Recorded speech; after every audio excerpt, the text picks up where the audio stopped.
Morning students. मैं Ravi Kumar, lecturer computer science GPC Dungarpur. इस video में हम VB.NET और विजुअल बेसिक में सिमिलरिटीज़ और डिफरेंस के बारे में पढ़ेंगे।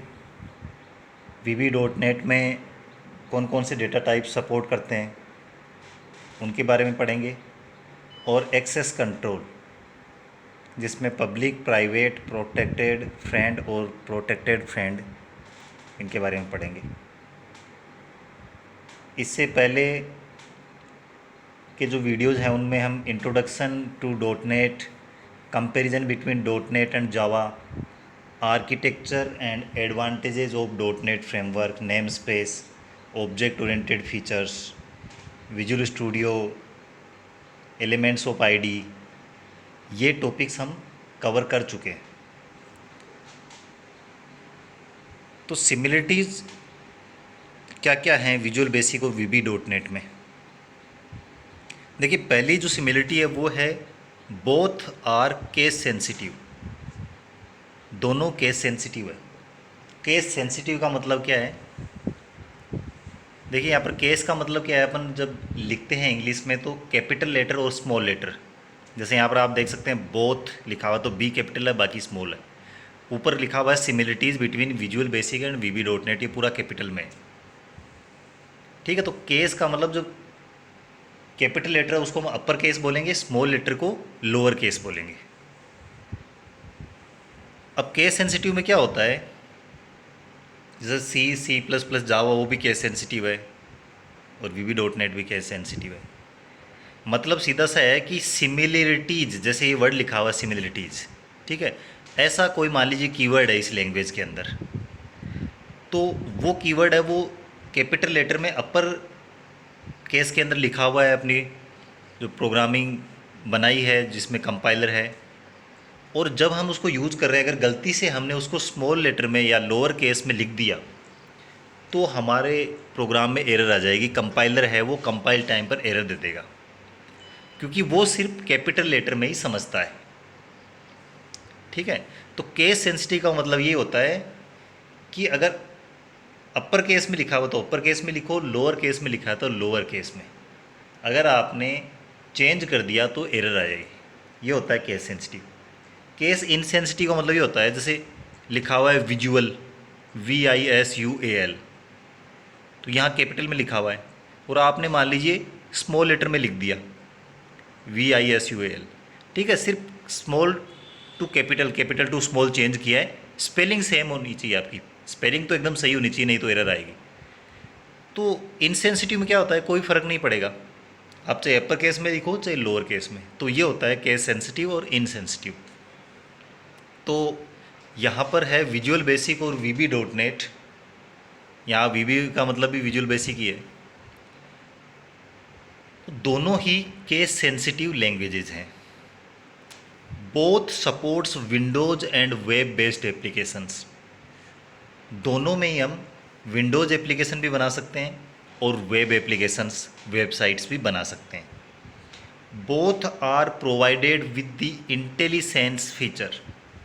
दोनों के अंदर क्या होता है, इंटेलिजेंस फीचर होता है। ठीक है, ऊपर वाले दोनों पॉइंट आपने समझ लिए कि दोनों ही केस सेंसिटिव हैं, दोनों ही सपोर्ट करती है विंडोज़ और वेब बेस्ड एप्लीकेशंस। अब इंटेलिजेंस फीचर क्या होता है?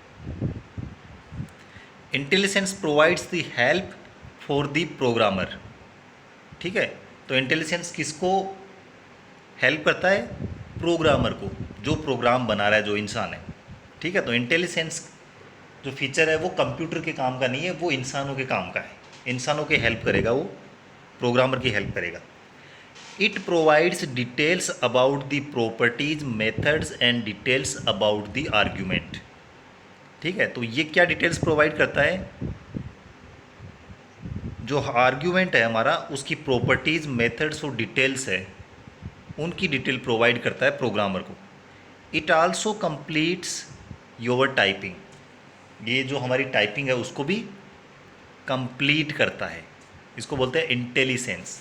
इंटेल का मतलब यहाँ इंटेलिजेंट हो गया, सेंस का मतलब वही सेंसिटिव।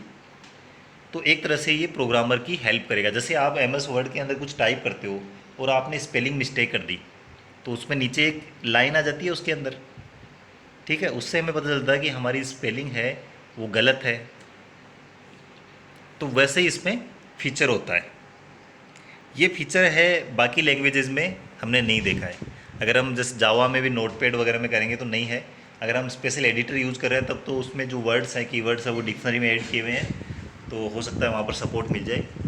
लेकिन ये इंटेलिसेंस है, वो फीचर यहाँ विजुअल बेसिक और वीबी डॉट नेट दोनों में होता है। तो मतलब यहाँ पर गलती होने की जो संभावना है वो बहुत कम हो जाती है, क्योंकि आपको टाइप करते टाइम ही आपको वार्निंग मिल जाती है। तो ये तीन तो थे सिमिलरिटीज़। दोनों ही केस सेंसिटिव है, दोनों ही विंडोज़ और वेब बेस्ड एप्लीकेशंस को सपोर्ट करती है, और दोनों में इंटेलिजेंस फीचर है। अब हम बात करते हैं दोनों में डिफरेंस कौन कौन से हैं।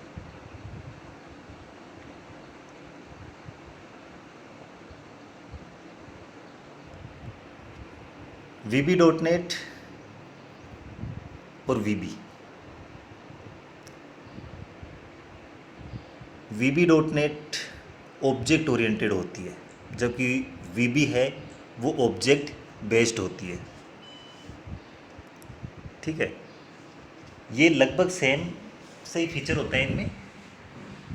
कुछ फीचर्स ऐसे हैं जो ऑब्जेक्ट बेस्ड के अंदर नहीं होते हैं, लेकिन वो ऑब्जेक्ट ओरिएंटेड में होते हैं। Declaration of the data type of the variable is needed. तो वीबी डॉट नेट के अंदर क्या होता है, जो वेरिएबल का डेटा टाइप है उसका डिक्लेरेशन ज़रूरी होता है, जबकि विजुअल बेसिक में नोट स्ट्रॉन्गली टाइप्ड। ये नोट स्ट्रॉन्गली टाइप्ड है, मतलब अगर आप नहीं करोगे डिक्लेरेशन तो भी चलेगा, जैसे पीएचपी के अंदर होता है। Structured exception handling using try catch block. तो इसमें जो एक्सेप्शन हैंडलिंग होती है, जिनकी बारे में हमने बात की थी कि एक्सेप्शन मतलब डिवाइड बाय जीरो कर दिया, या ऐसे डेटाबेस को एक्सेस करने की कोशिश कर रहे हैं जिनसे कनेक्शन एस्टेब्लिश नहीं हुआ है, ठीक है। तो ये जो एक्सेप्शन को हम हैंडल करते हैं उसके लिए हम ट्राई और कैच ब्लॉक यूज करते हैं, जबकि विजुअल बेसिक के अंदर एक्सेप्शन हैंडलिंग नहीं होती है। ठीक है, इसमें हैंडल किस तरीके से होता है, इसमें कोई स्ट्रक्चर्ड तरीका नहीं होता है। इसमें सिंपली क्या करते हैं, इग्नोर कर देते हैं, और उसके जो आगे के स्टेटमेंट्स हैं उनको एग्जीक्यूट करना जारी रखते हैं। मतलब हमारा जो सॉफ्टवेयर है, प्रोग्राम है, वो रुकेगा नहीं, एक्सेप्शन आएगा तो हम उसको इग्नोर कर देंगे। Namespaces are used for organizing classes. तो वीबी डॉट नेट में क्या होती है, क्लासेज को ऑर्गेनाइज करने के लिए नेम स्पेस यूज करते हैं। एक नेम स्पेस के अंदर खूब सारी क्लासेज हो सकती है, और वो सारी क्लासेज क्या होती है, रिलेटेड होती है। और विजुअल बेसिक में नेम स्पेस अब वो सपोर्ट नहीं करता है। वीबी डॉट नेट में स्ट्रक्चर हैज़ बीन इंट्रोड्यूस्ड, तो यहाँ पर स्ट्रक्चर होती है, जबकि विजुअल बेसिक में UDT, यह हम स्ट्रक्चर की जगह काम में लेते हैं। वीबी डॉट नेट में ऑटोमेटिक गार्बेज कलेक्शन इंश्योर करता है एफिशिएंट मेमोरी मैनेजमेंट, ये भी हम पढ़ चुके हैं। ऑटोमेटिक गार्बेज कलेक्शन क्या करता है, ऐसे ऑब्जेक्ट्स जो अब आगे काम में नहीं आएंगे उनकी मेमोरी लोकेशंस को फ्री कर देता है, ताकि हम वहाँ पर कुछ दूसरे ऑब्जेक्ट्स को स्टोर करा सकें, इसलिए वो मेमोरी को मैनेज करता है। लेकिन विजुअल बेसिक में ऑटोमेटिक गार्बेज कलेक्शन नहीं होता है। वीबी डॉट नेट में एडियो डॉट नेट यूज किया जाता है डेटाबेस कनेक्टिविटी के लिए, जबकि विजुअल बेसिक में DAO RDO ये यूज किए जाते हैं डेटाबेस कनेक्टिविटी के लिए। वीबी डॉट नेट सपोर्ट करती है मल्टी थ्रेड एप्लीकेशन, ये भी हम देख चुके हैं मल्टी थ्रेडिंग क्या होती है। ठीक है, इसमें क्या होता है, एक बड़ा प्रोग्राम होता है, उसके छोटे छोटे प्रोग्राम्स में डिवाइड कर देते हैं उसको, तो ये मल्टी थ्रेडिंग को सपोर्ट करती है। लेकिन विजुअल बेसिक है वो सपोर्ट नहीं करती है। वीबी डॉट नेट में कंसोल एप्लीकेशंस हैं वो अलाउ है, other than Windows and web applications. Windows और वेब एप्लीकेशन तो अलाउ है ही, कॉन्सोल एप्लीकेशंस भी अलाउ है, जबकि विजुअल बेसिक में कॉन्सोल एप्लीकेशंस अलाउ नहीं है। New data types like char, short and decimal have been introduced. तो इसमें नए डेटा टाइप इंट्रोड्यूस किए गए, केयर, शॉर्ट और डेसिमल। और विजुअल बेसिक में instead of decimal currency is supported. यहाँ पर डेसिमल की जगह क्या बोलते हैं, करेंसी।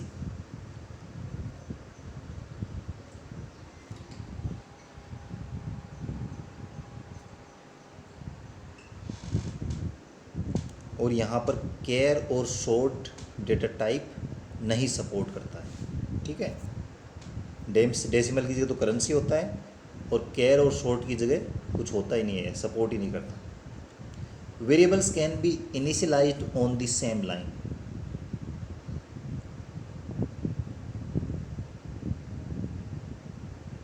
तो VB.NET में क्या है, वेरिएबल्स उनको इनिशियलाइज करते हैं, सेम लाइन पर कर सकते हैं। जैसे कि dim a as integer equal to 100, जहाँ पर मैंने डिक्लेयर किया है डिम ए एज इंटीजर, वहीं पर इक्वल टू का साइन लगा के, असाइनमेंट ऑपरेटर लगा के उसमें 100 वैल्यू भी डाल दी, जबकि विजुअल बेसिक में ऐसा नहीं होता है।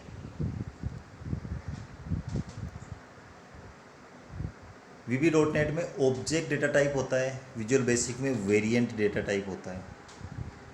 ऑब्जेक्ट VB.NEट में fix length string are not allowed, और विजुअल बेसिक में fixed length strings are supported. VB.NEट में एरे का जो इंडेक्स है वो स्टार्ट होता है 0 से, जैसे कि हर लैंग्वेज में होता है। विजुअल बेसिक में using option based statement we can change the array index. तो विजुअल बेसिक में एरे का इंडेक्स है वो हम चेंज कर सकते हैं using base statement. VB.NET compound arithmetic operators like plus, assignment, minus assignment, star, division, backslash, ampersand are allowed, ठीक है। तो ये कंपाउंड अरिथमेटिक हम पहले पढ़ चुके हैं, हर एक लैंग्वेज में रहते हैं ये। इसमें क्या होता है, जैसे आप देखो प्लस असाइनमेंट है, तो इसमें क्या होता है, दोनों को कंपाउंड कर दिया है, तो ये टाइपिंग अपनी बच जाएगी प्रोग्रामर की। लेकिन ये कंपाउंड अरिथमेटिक मतलब दो अरिथमेटिक ऑपरेटर्स है ना, प्लस और असाइनमेंट, इनको एक जगह कर दिया, कंपाउंड। विजुअल बेसिक में ये सपोर्ट नहीं करता है। Set keyword is not needed to assign object variables. तो ऑब्जेक्ट वेरिएबल्स असाइन करने के लिए सेट कीवर्ड की ज़रूरत नहीं है VB.NET में। विजुअल बेसिक में सेट कीवर्ड हम यूज करते हैं। Parameters to the procedures are passing by value by default. तो प्रोसीजर को जो पैरामीटर पास करते हैं वो by default by value pass होते हैं, और विजुअल बेसिक में पास बाय रेफरेंस होते हैं। VB.NET में default property of the controls are not allowed, और विजुअल बेसिक में डिफ़ॉल्ट प्रॉपर्टी अलाउ होती है if we write text 1 allowed.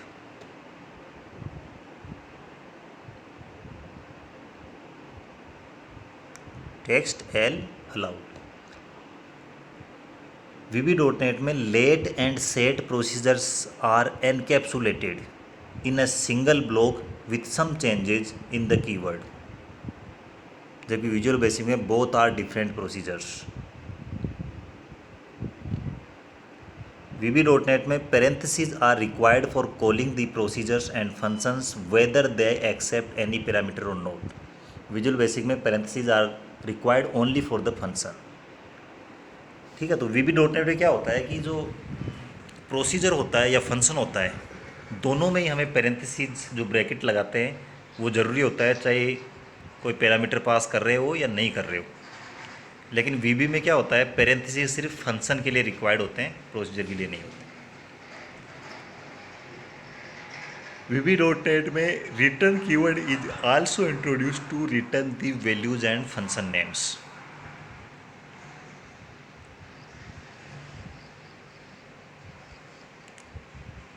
Visual basic में function name equal return value is used. VB dot net में assignment operator return value is also used in VB dot net. Optional arguments must be specified with the default value. और visual basic में this is not a case in VB. यहाँ पर optional argument नहीं होते हैं।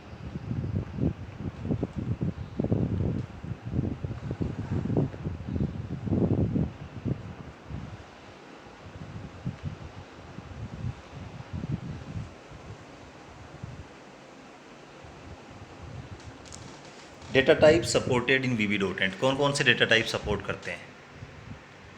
तो यहाँ पर देखिए नंबर डेटा टाइप्स होते हैं, जिसके अंदर हो गया हमारे पास बाइट। बाइट क्या होते हैं? स्मॉलेस्ट इंटीजर टाइप होता है। Unsigned 1 byte type, it covers values from -128 to 127। तो देखिए 1 बाइट होता है। अनसाइंड और साइंड क्या होता है?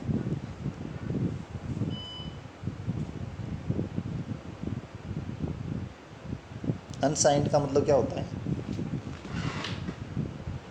इसमें सिर्फ पॉजिटिव वैल्यूज होगी 0 से लेके। साइंड के अंदर निगेटिव वैल्यूज भी आती है। तो यहाँ पर अगर हम साइंड लेंगे तो -128 टू 127 रहेगा। और अगर अनसाइंड लेंगे तब क्या होगा? जो -128 है उसको प्लस करके 127 कर दो, तो 127 + 128 255 हो जाएंगे। 0 से 255, क्योंकि सिर्फ उसमें पॉजिटिव वैल्यू जाएगी 0 से स्टार्ट। शॉर्ट होता है वो 2 बाइट का होता है, तो उसकी रेंज में निकाल लेंगे हम। इंटीजर 4 बाइट का होता है। लॉन्ग 8 बाइट का। सिंगल 4 बाइट, डबल 8 बाइट और डेसिमल 16 बाइट। फिर आता है कैरेक्टर टाइप। कैरेक्टर टाइप है उसको हम काम में लेते हैं अल्फ़ा न्यूमेरिक वैल्यूज़ को स्टोर करने के लिए। जैसे केयर सपोर्ट करता है यूनिकोड कैरेक्टर। साइज़ होती है इसकी 2 बाइट। रेंज होती है 0 से 65,535। This is unsigned one. It is a new data type introduced in dot net. तो ये क्या है? डॉट नेट में नया डेटा टाइप है, ये विजुअल बेसिक में नहीं होता। String, it stores approximately 2 billion Unicode characters. तो स्ट्रिंग डेटा टाइप है, उसमें लगभग 2 बिलियन यूनिकोड कैरेक्टर्स हो सकते हैं। अदर डेटा टाइप्स में है Boolean 2 bytes and value range from true और false. Date 8 bytes. Object 4 byte, किसी भी टाइप का ऑब्जेक्ट उसको स्टोर कर सकते हैं।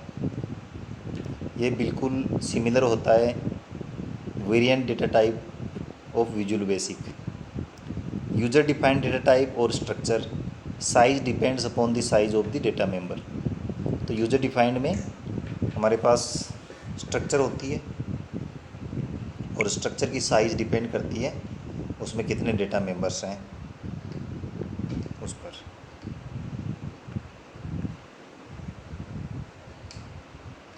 डिफ़ॉल्ट वैल्यूज़ क्या होती है डेटा टाइप की? The default data type in VB.NET is object type.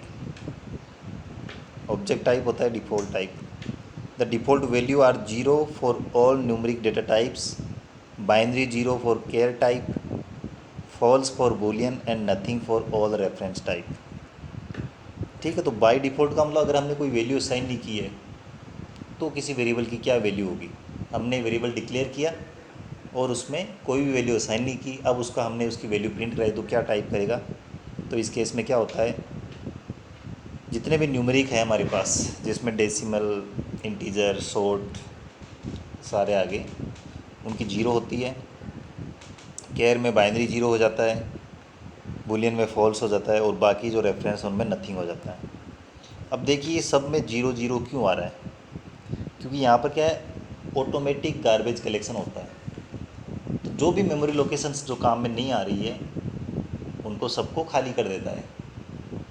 तो खाली करेंगे तो या तो जीरो रहेगा या नल रहेगा उसमें। ठीक है, अगर सेम आप डिफ़ॉल्ट वैल्यूज़ की बात करें सी और सी प्लस प्लस में, तो उनमें गार्बेज कलेक्शन नहीं होता है ऑटोमेटिकली, इसलिए उनमें कुछ ना कुछ वैल्यू है वो प्रिंट करेगा, जो पहले की उस पर वैल्यूज़ पड़ी है वो वैल्यूज़। अब आता है एक्सेस कंट्रोल। क्लासेज के अंदर हम डेटा मेंबर्स बनाते हैं, फंक्शंस, प्रोसीजर्स और वेरिएबल्स बनाते हैं, तो उनको कौन एक्सेस कर सकता है और कौन नहीं कर सकता है, ये डिसाइड करने के लिए हमने कुछ एक्सेस स्पेसिफायर्स बनाए हैं, एक्सेस कंट्रोल्स भी बोलते हैं इनको। ये डिटरमाइन करते हैं accessibility of the variable. Encapsulation हमने फीचर पढ़ा ऑब्जेक्ट ओरिएंटेड लैंग्वेजेस का, वो लिंक करता है डेटा को कोड के साथ। कोड कौन सा? जो उसको काम में लेगा, डेटा को जो उसको मैनिपुलेट करेगा। Encapsulation provides an access control. तो एनकैप्सुलेशन में क्या होता है? एक एक्सेस कंट्रोल होता है, क्योंकि एनकैप्सुलेशन का मतलब सब कुछ एक कैप्सूल के अंदर है, डेटा और code.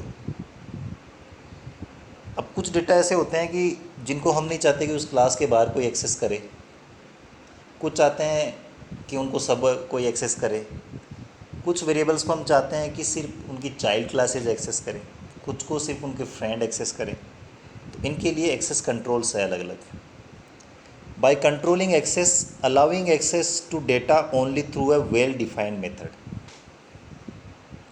a member can be accessed by the access specifier that modifies declaration and determine the accessibility of the data member.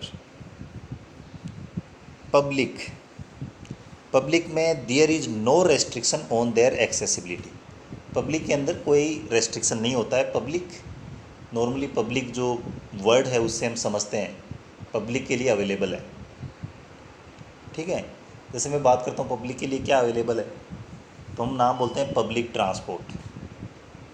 तो पब्लिक ट्रांसपोर्ट है, उस बस के अंदर कोई भी उसमें बैठ सकता है। ट्रेन के अंदर कोई भी बैठ सकता है, प्लेन के अंदर, जो पब्लिक ट्रांसपोर्ट में आते हैं उनमें। They can be accessed anywhere within the project and from other projects.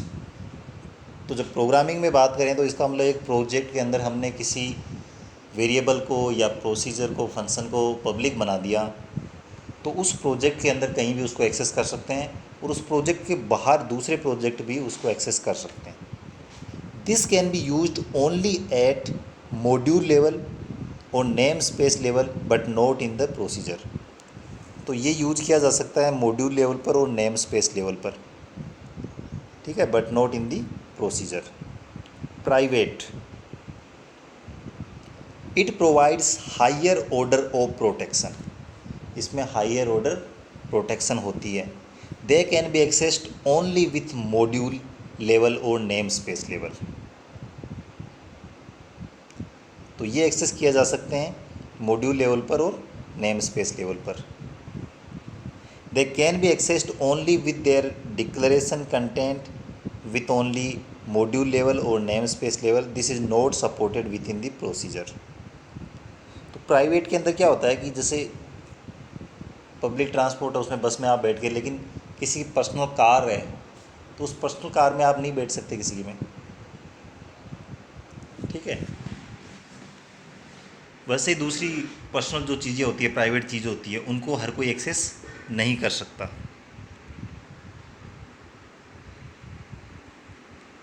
Protected, VB.NET supports object oriented concepts. This specifier gives the scope for the child class. अब protected क्या, दोनों के बीच का आ गया। पब्लिक के अंदर कोई भी एक्सेस कर सकता है, प्राइवेट के अंदर कोई एक्सेस नहीं कर सकता।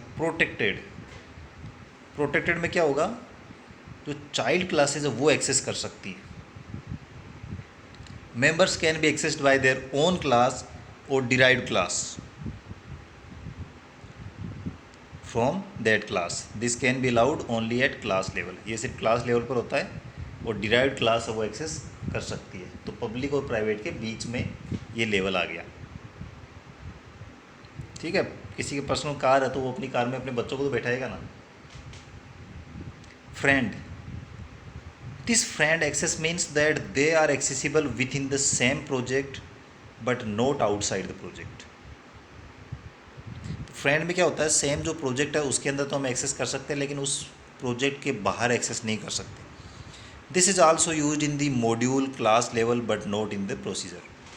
अब फ्रेंड में क्या होगा कि किसी की पर्सनल गाड़ी है, वो जा रहा है और रास्ते में उसका कोई दोस्त मिल गया, फ्रेंड मिल गया, तो फ्रेंड को तो बैठाएगा वो, तो फ्रेंड तो एक्सेस कर सकता है, लेकिन कोई अनजान आदमी है उसको नहीं बैठाएगा। ठीक है, तो ये होता है फ्रेंड। तो वहीं पर क्या होता है, जो सेम प्रोजेक्ट है उसके अंदर तो फ्रेंड्स को एक्सेस किया जा सकता है, उससे बाहर नहीं किया जा सकता, और जो उसका फ्रेंड होगा वही एक्सेस कर पाएगा। फिर आता है protected friend. It provides a combination of both protected and friend access. ये दोनों का कॉम्बिनेशन हो गया, प्रोटेक्टेड और फ्रेंड का। This is accessible only from the same project और डिराइव्ड क्लासेज और both. This scope is allowed only at class level. ठीक है, तो इसके अंदर क्या होता है, इसको एक्सेस कर सकते हैं सेम प्रोजेक्ट में या फिर डिराइव्ड क्लास के द्वारा या फिर दोनों।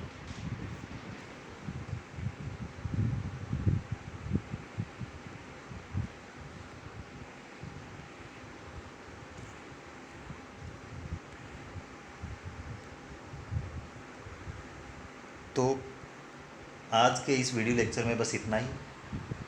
मुझे उम्मीद है आपको समझ में आया होगा। आपको अगर ये वीडियो पसंद आया तो लाइक कीजिए, चैनल को सब्सक्राइब कीजिए, बेल बटन पर क्लिक कीजिए ताकि नए वीडियो के नोटिफिकेशन मिलते रहें। अपने फ्रेंड्स के साथ शेयर कीजिए। अगर आपको कोई डाउट है तो आप कमेंट सेक्शन में जाके डिस्कस कर सकते हैं। Thank you for watching.